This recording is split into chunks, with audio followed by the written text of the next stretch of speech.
Voici comment vous faire remarquer au sein de votre lieu de travail. Alors ce message est valable pour des personnes également qui sont entrepreneurs, qui ont envie de se démarquer devant leurs partenaires ou clients ou simplement devant une concurrence féroce. Et c'est très simple.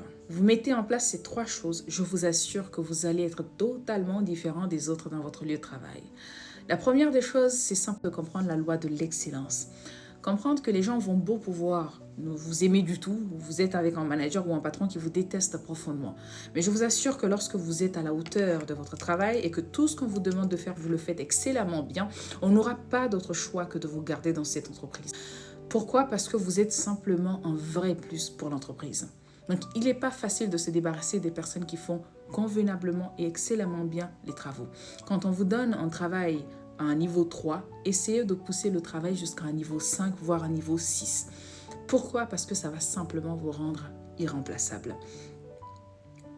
La deuxième chose que vous devez absolument faire pour devenir une personne remarquable au sein de votre travail, c'est simplement de travailler à ce que votre attitude soit rayonnante. Parfois, vous allez beau avoir des compétences, mais lorsque vous ne savez pas comment parler aux gens, vous êtes, excusez-moi du thème, très impoli de caractère, vous êtes hautaine, manque d'humilité, ça devient très difficile pour les gens de cohabiter avec vous. Et ça, peu importe votre degré de connaissance. Ayez toujours l'art de vivre avec les gens.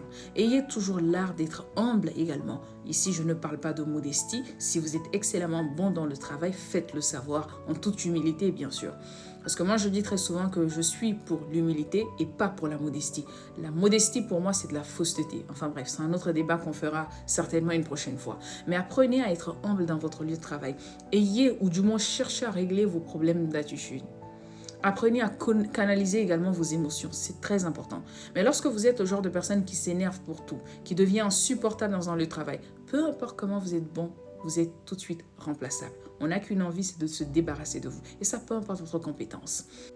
La troisième chose à faire ici pour devenir une personne qui se démarque de la masse, c'est simplement d'être une personne de solution, pas simplement qui propose des problèmes. C'est très bien d'être la personne qui relève constamment des problèmes. Je pense qu'il y a ça, je pense qu'il y a ça, je pense qu'il y a ça. Mais c'est encore mieux d'être une personne qui apporte constamment des solutions. N'est-ce pas? Nous avons tous envie, j'ai aujourd'hui pas mal de salariés, et j'ai envie d'avoir auprès de moi des personnes qui disent « Fanta, je pense qu'il y a un problème ici. Fanta, il y a un problème ici. Ou ça, c'est un problème. Voici la solution. Je pense qu'on devrait ça. » J'aime ça. Et parmi les membres de mon équipe, j'ai quelques personnes qui agissent ainsi. Ce qui fait que je les consulte très souvent. Pourtant, finalement, je suis la seule personne qui prend des décisions. Mais au fond, je les consulte très souvent pour connaître leur avis. Pourquoi? Parce que ce ne sont pas que des exécutrices, ce sont également des donneuses de solutions. Ce sont des personnes qui donnent constamment des solutions, qui repèrent non seulement intelligemment les problèmes, qui apportent des solutions.